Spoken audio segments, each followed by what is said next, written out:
Кийинки сөз депутат Момбеков Рыскелди Чыныбековичте. Рахмат.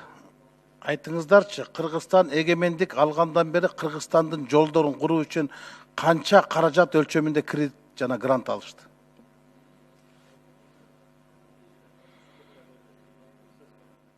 Минфин сизде жок бу маалымат? Бул сизге тиешелүү го дейм. Бул маалыматты мен алып келбептирмин, азыр так айта албайм. Мен айтып берем азыр.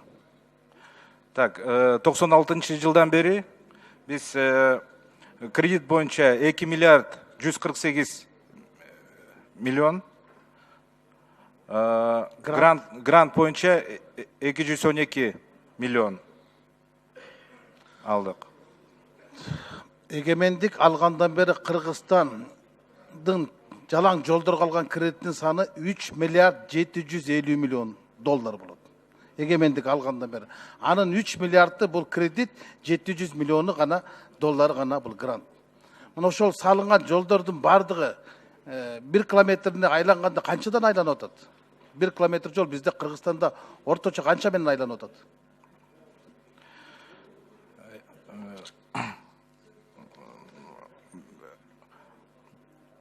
Мен айткандай 96-жылдан бери биз мен айткан цифраны алдык и ошого 2000 1 километр жолдун орточо баасы канча болот? Ошону айтып бергилечи.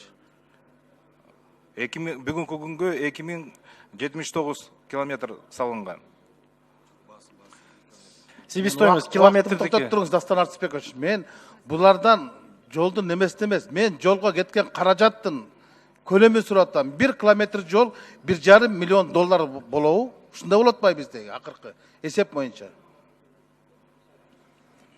Но это ар бир проекттин баасы өзүнчө да. Кептин баардыгы ушул жакта жатпайбы?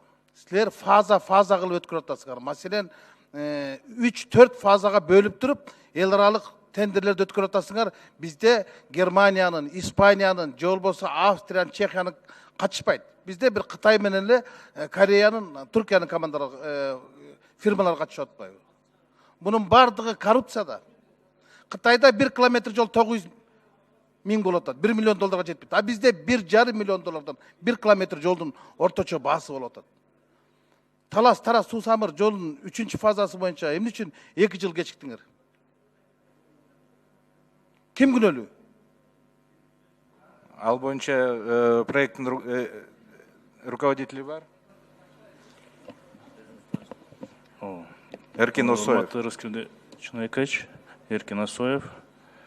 Ошол Ислам Электробанк Орпанын жетекчиси. Контракт боюнча курулуш иштеринин мөөнөтү 26 декабрь 2017 жыл болчу. Ошол убакытка чейин негизги жумуштар, асфальт 30 километр толугу менен, көпүрөлөр, түтүкчүлөр жана башка жумуштар бүткөрүлгөн. Анан ошол убакытта гарантиялык мөөнөткө берилген. Андан сырткары ошол жергиликтүү жашоочулардын, анан башкалардын суранычы боюнча кошумча жумуштарды аткарганга донорлордон ушул макулдугун суранганбыз, макулдугун берген. Ошого дагы кошумча мөөнөт берилген. Азыркы учурда ошол кошумча жумуштардын 5% ушундай жумуштары калган. Ал мына тротуарлардын асфальттоосу основаниясы жасалган. Светофорлор, 9 светофордун ичинен 6 жасалып, 3 жасала элек. Башка дорожный обустройство деген жумуштар. Ошолор бүткөрүлөт. Ушул жылдын аягына чейин донорлор расмий түрүндө ошол декабрдын 31-ине чейин ошол жылдын мөөнөт берген. Азыркы учурда жумуштар жасалып атат. Эң негизги себеп эмнеге кармалган? Подрядчынын, мурунку субподрядчынын ортосунда чарба финансылык проблемалар болуп, счеттор арест болуп, ошонун негизинен токтоп калган жумуштар. Бирок подрядчы азыр өзүнүн каражаттарын алып келип бүткөргөнгө аракеттерди кылып атат. Кыскача маалымат ушундай. калптын барын айттыңыз. Мен сурап атам, эмне үчүн 2 жылга кечикти, ким күнөөлүү деп? Эл күнөөлүүбү?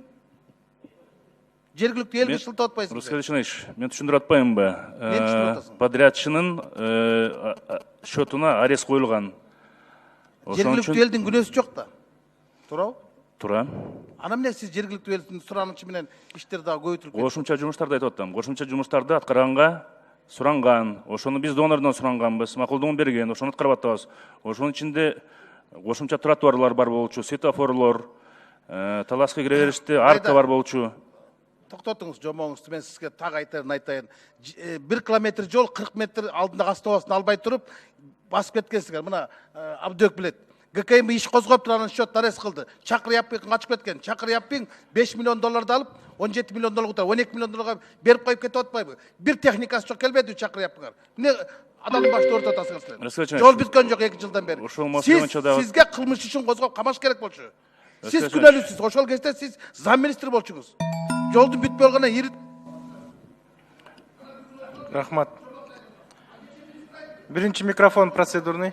Маалымат берип коеюн. Азыр бересиз. Биринчи микрофон. 10 секунд кечирет, 10 секунд сурап атат.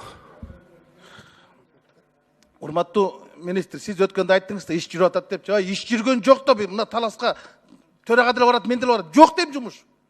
Не отуруп бекте калып айтып атасыңар? Тротуар болгон жок. Кышка чейин болбойт. 5-чи микрофон.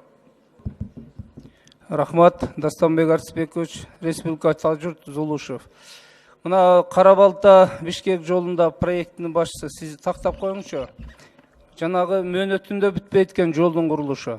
Кимдин күнөөсү менен? Проектировщиктинби, же подрядчиктинби? Эмне себептен апрелге бүтпөйдү 2020-жылы? Азыркы учурда мөөнөтүн биз дагы подрядчылар менен сүйлөшөбүз. Бирок жанакы Сен сүйлөшкөндө айтпаңыз. Кимин күнөөсү менен көпөрөлөрдү курулуш керек дейсиз. Ал тенде жанагы проектиде көрсөтүш керек эле да. Мөөнөтүндө бүтпөгөн гана жообун айтсаңыз. Мен себептерин айтып кетпедимби жана? Себептери боюнча жанакы жалобалар түшкөн. Ал деген жол вибрация менен курулуш керек болчу жол.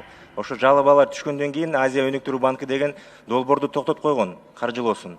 Азыр деген азыркы жол вибрациясы жок курулуп атат. Буга кошумча убакыт талап кылат. Анткени жанакы проход. Ошондо ким күнөөлүү болот? Подрядчиктин күнөөсү жокпу? Айта албайсыздан, урматтуу министр Жанат Саматович.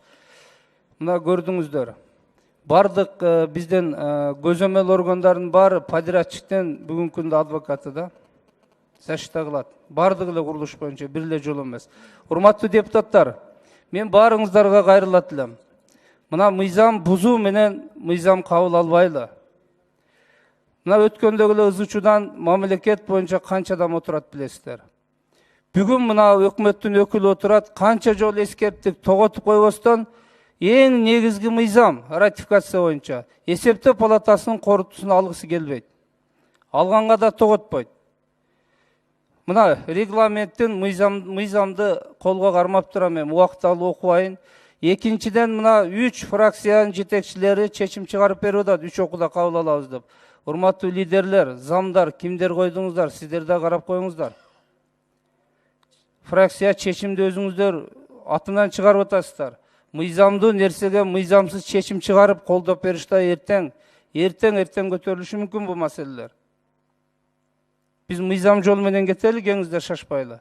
Бүгүн бул мыйзам долбоорун артка жылдырсын, күн тартибинен алсын. Болбосо биринчи окууда гана карап, экинчи окууда мыйзам эсептөө палатасынын корутуусун алып келиңиздер.